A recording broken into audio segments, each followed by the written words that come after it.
How would you assess that tonight? Some good bits, a bit disappointed to lose. I thought the game was there for us to win. We didn't take his chances, and then they took theirs when they got a couple at the end. So, yeah, I thought it was there for us to win. And we had some, especially first half, we had some real big moments, big opportunities.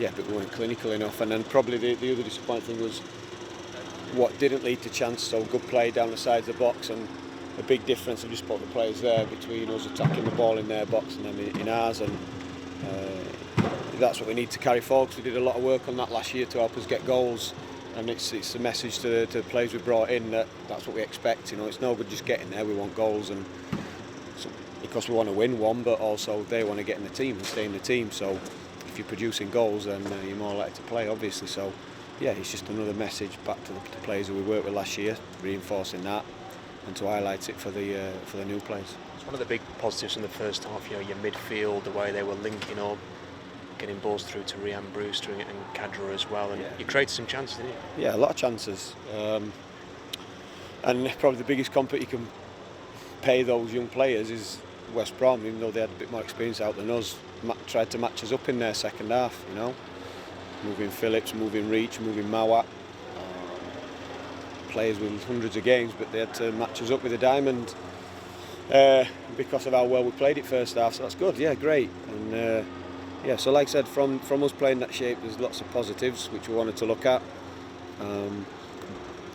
But like I said, regardless of shape, we didn't take our chances, and that's why we've come away with a 1-0 defeat. What did you make of Arblaster's performance? There's a lot of excitement in him from the fans. What did you think he did today? He did great. He gets the game, he handles the ball well. It highlights to him as well the jump up, the step up, because there is a big one. And I'm pleased he's got his debut, and he can be pleased, proud. We'll get him his shirt signed and everything. However, it's a big difference. It's a big difference, and he'll have felt it today, but it'll do him a world of good to have experienced it.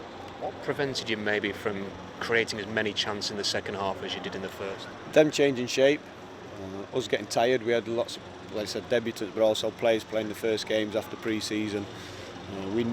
But we needed that game, you know, we needed it because we've had players who's missed a lot through either coming into the club a bit late or picking up an injury such as Tommy at the wrong time.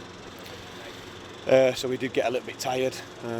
But the biggest thing was we had another golden opportunity which missed, and we had the counter, Reader's shot block, then the follow-up. And then when we did get in down the sides again, we just weren't aggressive enough attacking the ball in the box. And you always fear, and then they had the two attempts right at the end and the goal, obviously, and you come away disappointed because that was it, really, you know. So yeah, but it's a lesson. As much as I want to be in the cup, you know, I do want to take lessons from this and make sure that we're better in the league. Ben Osborne came off in the second half. What's the news there? And also, we came off with John Fleck at half time. Was that anything serious? Listen, ideally, if we'd have had more of us lads fit, Bash, Robbo, people like that. Ollie Mack obviously played in the game earlier on in the week.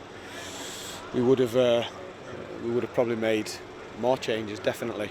So a couple like Canel and Fleck is to protect them. We've got games coming up, so we wanted to make sure we divide the workload, if you like. But with Ozzy coming on, he came off with, I won't say reoccurrence because we've scanned the hamstring. He's just got some sort of problem with his hamstring, whether it's neural, we're not sure.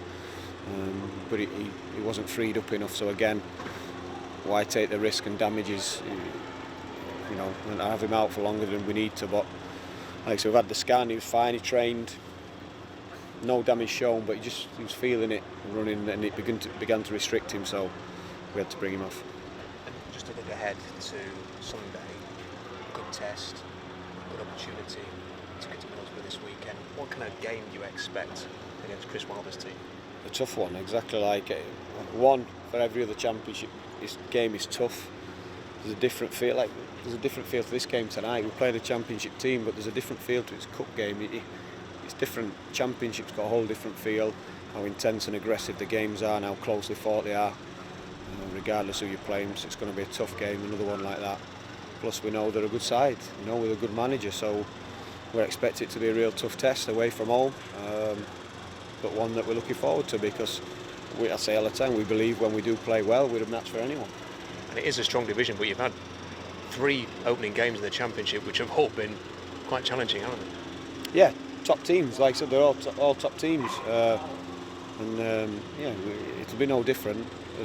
We'll not know how everyone is till the window shuts. So about 10 games or so in, we'll see how the league's shaping up, who looks strong, how teams are playing, what the strengths are, what the weaknesses are, and then you have a real good idea of how things might go. But at the minute, my guess is as good as anyone's. We know we've played some good teams, but we'll see where everyone is in a few more games. Just a final question. There's been reports from Norway about another bid for Sander Berge. Is that true? Club Brugge are the team that have been mentioned. Is it true that they've come in and has been turned down? They have been in. They've been in a few times, but it's always been turned down. Like I said, I'm grateful to Prince Abdullah and the board. They've done what they said. Everyone came out publicly at the beginning of the season and said there's no need to sell. So yeah, I'm delighted about that. Obviously, in my opinion, it's the right thing to do. We want to keep hold of his best players, and I think Sander showed on Saturday's game against Millwall that he's one of our best players. So I want him here. So I'm delighted that they're keeping him here.